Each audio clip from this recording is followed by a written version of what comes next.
In economics, we have a term that is no free lunch. What is meant by this term that everything in our life have a cost to pay. In this based of the idea that resources in this world are limited. Is it true? In the 12th SDG principle, the United Nations explained the importance of practicing wise consumption. With the current lifestyle, the UN expects we need at least 3 Earths to meet the needs of 9.8 billion people by 2050. Of course, that is impossible. It would be better if we learn how to manage those limited resources. So in this documentary, we dive in deep into the concept of resource scarcity, what does it mean, how it's understood in different perspectives, and most importantly, how can we manage in a way to benefit everyone. So let's start by understanding the definition of resource scarcity and why it matters. Scarcity is an economic problem that occurs when the limited resources are unable to meet the unlimited wants and needs of the society. The scarcity problem arises because of resources such as land, labor, capital are finite, whereas human wants and needs are infinite. Due to limited resources, human needs to make choice to get what they want and need. Scarcity from an Islamic economic perspective is only to recognize the relative scarcity. Meanwhile, the absolute scarcity is not acknowledged because Allah has provided the sufficient resources to the human and it became their responsibility to manage and allocate the resources based on His divine instruction. Furthermore, all the resources are owned and belong to Allah subhanahu wa ta'ala, which means humans are just a trustee to manage and handle the resources. It states that humans as steward in this world need to play a vital role to manage and protect the resources from waste, improper use, and unjust distribution because every decision will be judged in the hereafter. Islamic economics also views scarcity not as a natural limitation but as social phenomenon influenced by human behavior, ethical consideration, and divine instinct. Islamic economics denies that scarcity is a natural feature as it is seen in conventional economics that is embedded in human behavior, ethics, and trials. The Quran emphasizes that all resources are created by Allah for the benefit of humanity, which is mentioned in Al-Quran, Surah Baqarah, verse 22.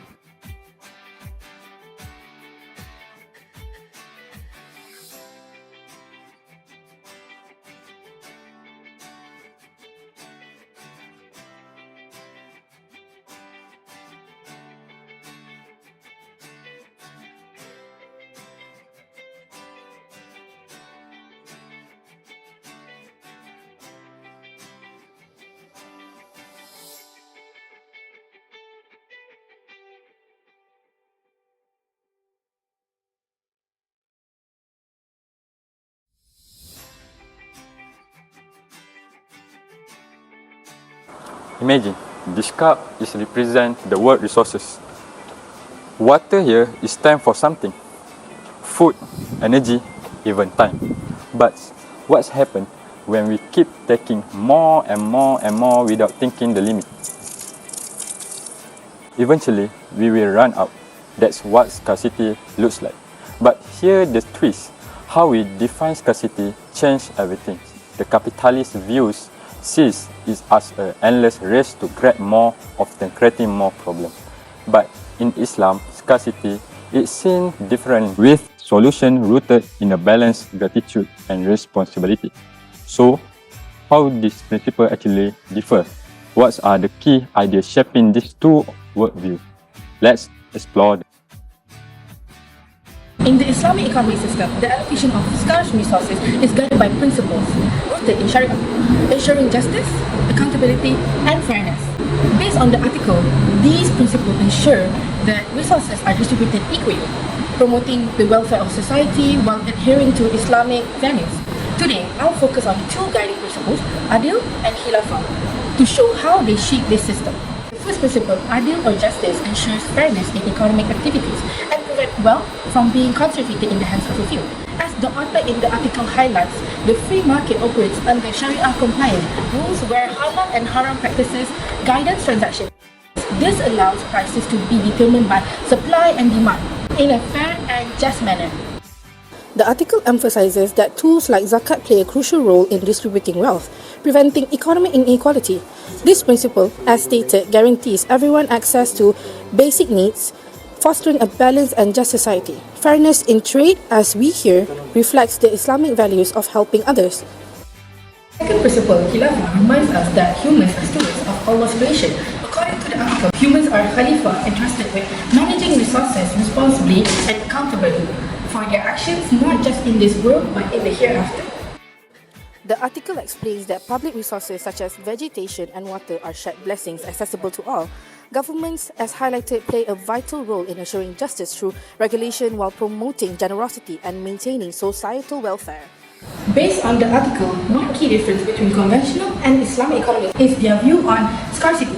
Conventional economics assume scarcity is a permanent condition due to finite sources. In contrast, Islamic economics teaches us, as the author explains, that Allah has provided enough for all, and the real problem is mismanagement and inequity. The articles also highlights that conventional systems often prioritize self-interest and profit, overlooking social welfare. Islamic economics, however, balances material needs with spiritual goals, aligning economic decisions with maqasid syariah to protect the public interest and promote justice. As the article explains, through principles like adil and khilafah, Islamic economics provide a holistic framework for managing resources responsibly and equitably. By following these principles, we can create a system that benefits society and upholding the values of justice and stewardship in our faith. We just talk about the principle, the ideas that guide how we see and manage the resources. But have you ever wondered if these theories and ideas are actually work in real life? So let's take a journey back in time. We will first see what systems are used and how they help in resource management. The first one is water and irrigation system. Water is very important resources in human civilization. So it is not strange if Ottoman Empire, which is Syrian Ottoman, government established many laws related to the ownership and use of water. The author said that the person who digs the drainage system that connect the river to the plantation area has ownership rights over the drainage system as long as it does not interfere with the existing drainage system. But any object that obstructs the flow of the river also need to be removed even if it is a house. However, the final decision depends on the policy of the Mutawalli and Nazir, also Mufti and the judge in the region. The author gives an example of river water that has upstream and downstream. The Ottoman government of Syria established stricter law for upstream river owners because they had greater control than downstream owners. This promotes justice for everyone who needs access to the river while ensuring that the existing river can provide as much benefit as possible by only allowing necessary activities, not aiming to monopolize. And the second component discussed in this paper is Waqaf. Most of the things discussed by the writer in this paper are related to the Waqaf property. The author said that Waqaf was one of the important instruments that helped the economy of the community at that time. This is because the public can get some benefit from the Waqaf property without having to spend the cost for each person, which will definitely be higher. The government will take care of the property and the community will use it as needed. The Waqaf property will be managed by someone who is qualified or able to produce benefit of the Waqaf property, with a Mutawalli and a Nazir as an observer. This will ensure transparency in the care of the jointly owned property. If the custodian of Waqaf land invests something beneficial on the land, he can claim the money back from the government for his effort. At the same time, the author also emphasized that good resource management does not lie with the system but with the people who manage it. In this paper, the author examines the benefits and weakness of the existing system, which is caused by the human itself. For example, the writer said one of the sultans at that time wanted to claim the Waqaf property as his own and the profit from the property would be channeled to the government. But the Mutawalli, Nazir, scholars and the judge as the observers of the Waqaf property do not remain silent and challenge the sultan's decision, while ensuring that the Waqaf property remains as public property. The writer also said the sultan at that time placed a respected mufti in each region as a link between the government and the community. As we know, the Ottomans had a very large land, which was lived by various types of people with unique cultures. So the mufti's role is to issue a fatwa that takes into account the local context to gain community acceptance. This also makes it easier for the government to carry out certain policies because of the presence of the mufti as the respected person in the community.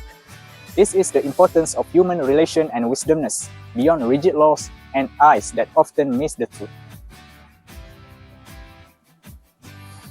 Is it interesting to know that such a limited resources can produce such a great benefits. But here the things, Islamic principles don't just focus on managing scarcity. They emphasize balance, justice, and sustainability. They remind us that our needs are not only physical, but they are spiritual too. So, what benefits can we gain by applying these principles today? And how can they help solve the challenges we face in the modern resource management? So, let's find out. So, we will see how Islamic system is going to benefit society in times of scarcity. The gap between rich and poor often seems too big, but there is a way to bridge the gap between poor and rich and ensure every person's basic needs are met, no matter the background. Therefore, in Islam, scarcity is not just seen as a challenge, but it's an opportunity for justice, compassion, and redistribution.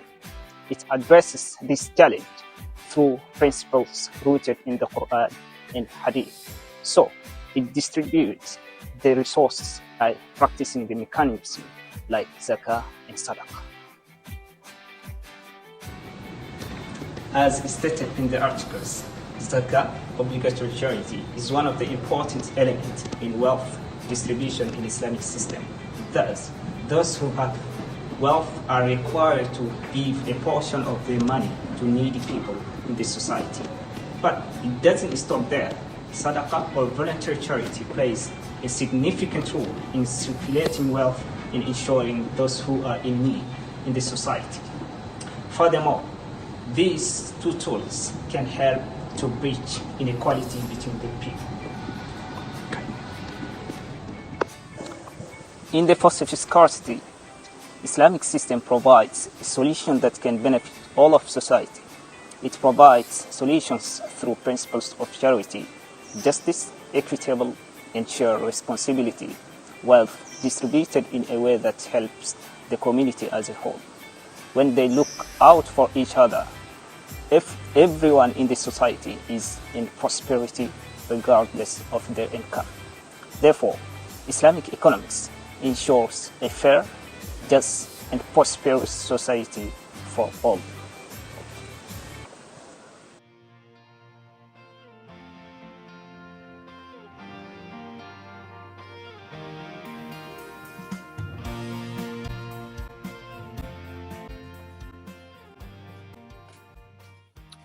So for the conclusion, it's turned out that our way of looking at scarcity believe this has slowly led us to the destruction of society. Islam has long provided guidance to mankind on how to manage this world, especially in answering the question of is it resource scarce. In the 7th verse of Surah Ibrahim, Allah says, if you are grateful, I will increase your rizki. So to be grateful is to use available resources as needed, without oppressing others, without destroying other living things, and without harming yourself.